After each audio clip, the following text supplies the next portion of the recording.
Well, we are back in the kitchen, and that means we're gonna do are we doing a baking or a cooking? We're baking an apple oatmeal cake. There you go. Hey everybody, it's Shelby with a Chick Plus 3 and Bill. So we are going to get this Bake With Us started. So what do you say? Let's go.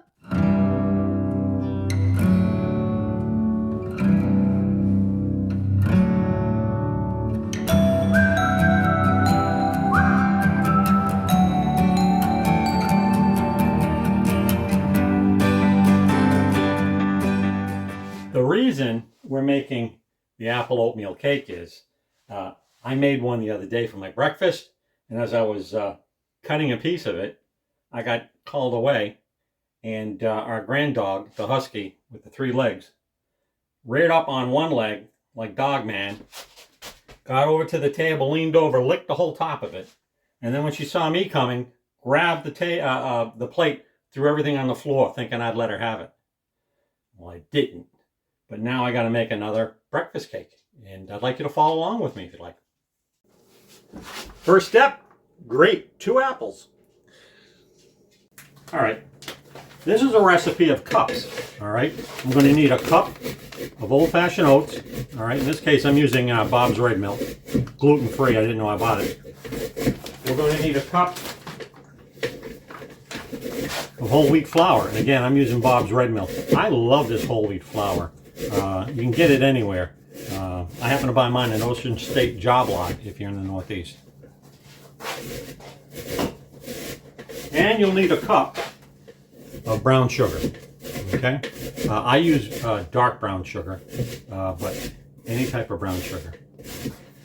One of you gave me the most awesomest hack for grating, and I can't believe it took me, I don't know, 57, 58 years to know this.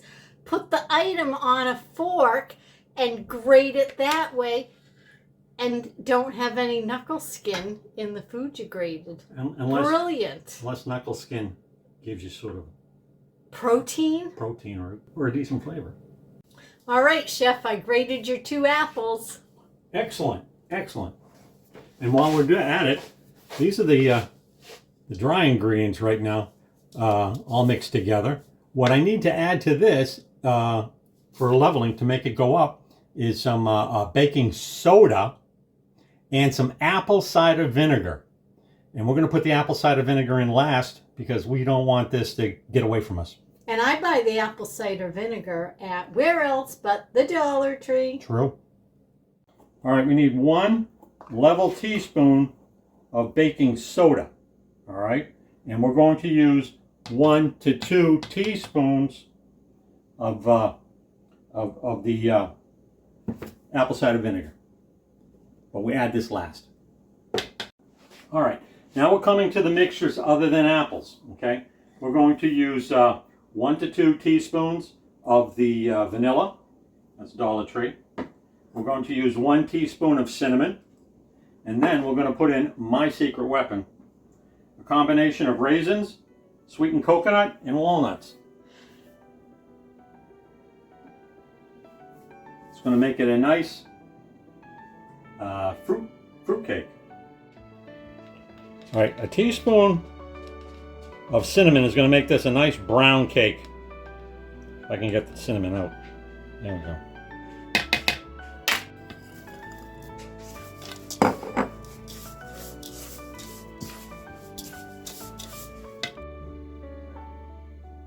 I got that vanilla at the Dollar Tree. You know what the difference is between imitation and pure? No. Imitation you can use at higher temperatures, although this is not going to go at a higher temperature. That's what imitation's made for. Fun fact. All right, we need to put it in an oven of 320 for 40 to 45 minutes. All right, now we're going to add the shredded grated apples.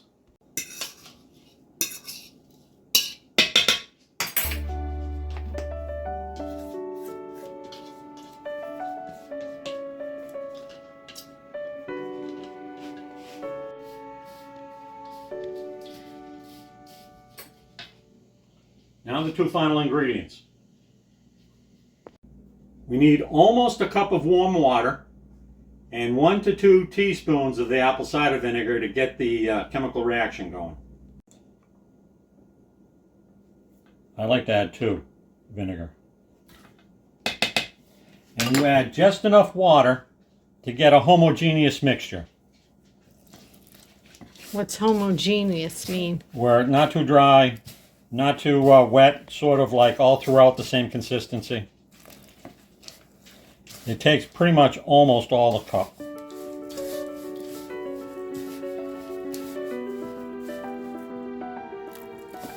It looks fun.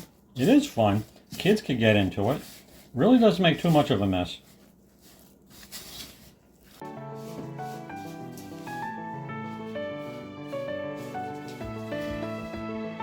All right, I'm getting to the consistency I like. You're just going to make sure all that wheat flour is wet and incorporated. It's sort of a mush. Not too wet, not too dry. Smells good. Yeah, well, it has a lot of the apple cider vinegar, apples, and it has cinnamon. And the dried fruit. And the dried fruit.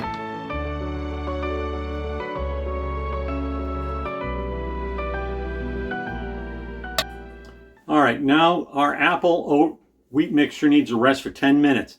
That's the chemical reaction between the vinegar and the baking soda, getting it all fizzy, and that'll make it rise when the heat hits it.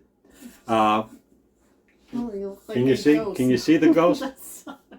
She wanted to see her daddy. While we're waiting for the apple stuff to rise and waiting for the oven to heat to 320, I'm going to grease. What is this? An 8 or a 9-inch cake pan? I'd say 8, and 8 I got inch. those at the Dollar Tree. Yeah, and these work fine. The 8-inch will work fine. Grease it any way you like it. I prefer to use the old vegetable like Crisco. Crisco. I was going to say lard, but lard is pig fat. This is vegetable material. So we're going to do that. Get our plate ready. Put our after 10 minutes, put our mixture in the oven for 40 to 45 minutes, and it comes out beautiful. All right, then you want to turn the camera back on when it's out of the oven? Yeah, depending upon if it is beautiful or not, but we can. Well, we got to show it either way. All At right. this point, we're All committed. right, we're committed. Let's go for it. All right, Or see ya. maybe we should be committed. That's more like it. All right, I always like doing this because my grandmother used to do this. So when I grease my pan with Crisco, I use wax paper just like she did, sort of make a little cone of it, and then you rub it around.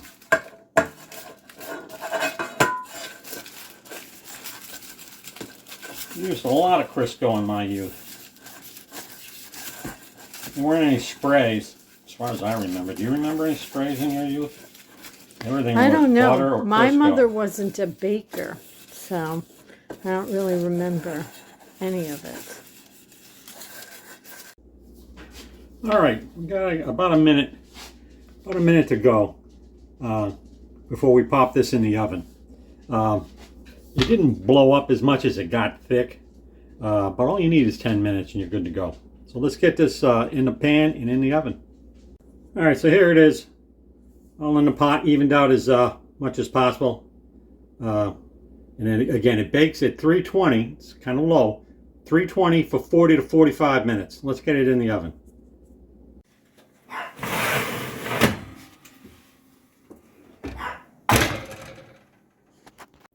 All right, it's in the oven. You're going to find that this doesn't go beyond, too much farther beyond 40 minutes. 45 is pushing it because it'll tend to burn the top after 40 minutes. I'm going at 43. I had good luck the last time at 43. So just keep that in mind. After 40, you have to maintain watching it so it doesn't burn on you. All right, here's the finished product. It's been resting for about 10 minutes. You see how it's nice and burned on the top? And the sides tend to burn first, so that's why I took it out. I had about 41 minutes.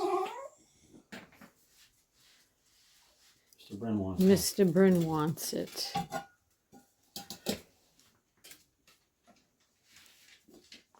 A big reveal. Let's Big see. reveal. This is the bottom now, not the top. There it is, nice Ooh, came out and easy. nice. Yeah, it usually comes out very nice. It looks really like nice.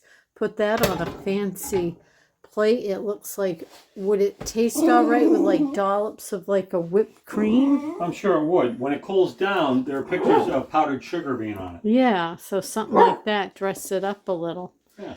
Very nice. So this one's for my breakfast. Not yours, Mr. Brin. Well, thank you for coming along with us for another Cook with Bill segment. He baked one tasty treat, that's for sure. And please stay tuned. We have more fabulous viewer-friend photos to share right now, and this project is open to all of you. I'll include my email at the end, and if you want to send me off some photos, that would be fabulous. And Bill and I will be back again very soon. So remember, our friends, until then, please be well.